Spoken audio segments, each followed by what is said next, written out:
मैं हूं अरमान आसिफ और आप देख रहे हैं अरमान आसिफ ऑफिशियल। इंडिया में लगातार शेयर मार्केट धाराशाही होती चली जा रही है और ये सिलसिला तकरीबन 5 महीने से चल रहा है। और अब शेयर मार्केट इतनी गिर गई है कि उसने 28 साल का रिकॉर्ड तोड़ दिया है। 70 साल का हिसाब मांगने वाले 28 साल पहले पहुंच गए हैं। आइए अब जानते हैं कि इंडिया में शेयर मार्केट की हालत बद से बदतर क्यों होती चली जा रही है। सबसे पहला पॉइंट है जो फॉरेन इन्वेस्टर जिनका पैसा इंडियन मार्केट में लगा था, उन्होंने अब तक अपना 25 बिलियन डॉलर, जी हाँ 25 बिलियन डॉलर इंडियन मार्केट से निकाल लिया है। वजह क्या है? इसकी वजह साफ है कि उनको इंडियन मार्केट पर अब भरोसा नहीं रह गया है। उनको इंडियन मार्केट काफ़ी स्लो दिख रही है क्योंकि जो इंडिया में इकोनॉमिक ग्रोथ होना चाहिए वो ग्रोथ हो नहीं रही है। दूसरा पॉइंट ये है जो फॉरेन इन्वेस्टर हैं वो अब इंडियन मार्केट से ज़्यादा चाइना पर भरोसा कर रहे हैं। जी हाँ, आपने सही सुना, चाइना पर। क्योंकि चाइना में जो टैरिफ है वो इंडिया से काफ़ी कम है। ज़ाहिर सी बात है, जहाँ पर टैक्स कम होगा वहाँ पर इन्वेस्टर भी ज़्यादा जाएंगे। और कुछ लोग चीन को सिर्फ और सिर्फ बातूनी तौर पर लाल आंख दिखाते हैं और मीडिया की ज़ुबान से विश्व गुरु सुनकर खुश हो जाते हैं। खैर छोड़िए, आगे बढ़ते हैं।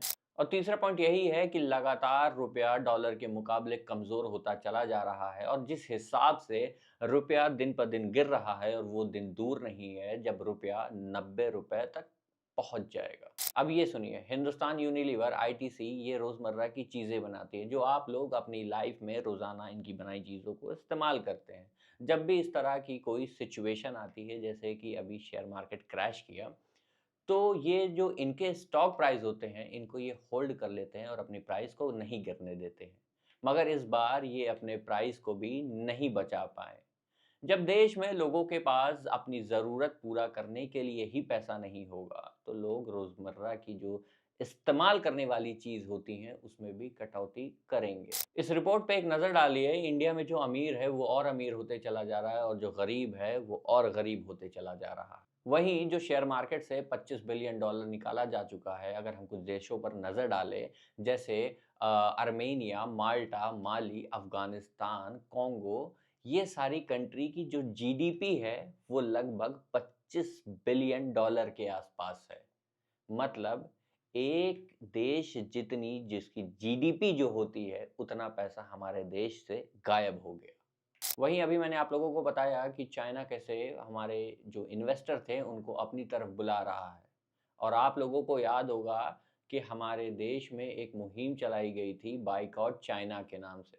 ज़रा ये भी देख लीजिए कि इंडिया कितना रिलाय करता है चाइना के इंपोर्ट पर।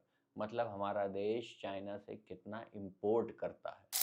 और जो रात में कुछ लोग आकर टीवी पर ज्ञान देते हैं, ज़रा उनको भी आप लोग क्रॉस चेक कर लिया करिए कि क्या वाक़ई में सब कुछ चंगा है।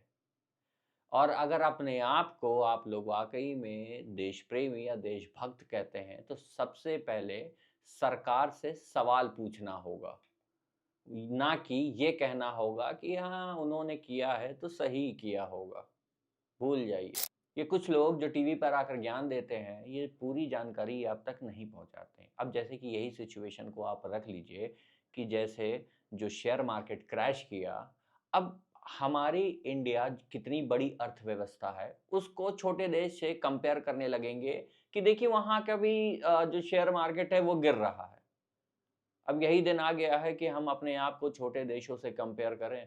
सरकार को अब इस देश की अर्थव्यवस्था पर ध्यान देने की बहुत ज़रूरत है और सबसे बड़ा जो चैलेंज है, वो जो इन्वेस्टर जो चाइना की तरफ गए हैं, उनको वापस कैसे लाया जाए। और जो अर्थव्यवस्था सुधरेगी, उसमें जो देश के लोग हैं, उनको साथ लेकर चलना होगा, ना कि उनकी दुकानों के आगे जाकर ये कहना होगा कि तुमने अपना नाम अपनी दुकान के ऊपर क्यों नहीं लिखा है। ये सब भूलना होगा।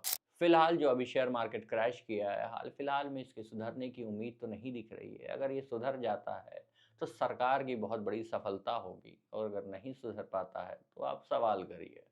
फिलहाल के लिए इतना ही। Signing off from Arman Asif official.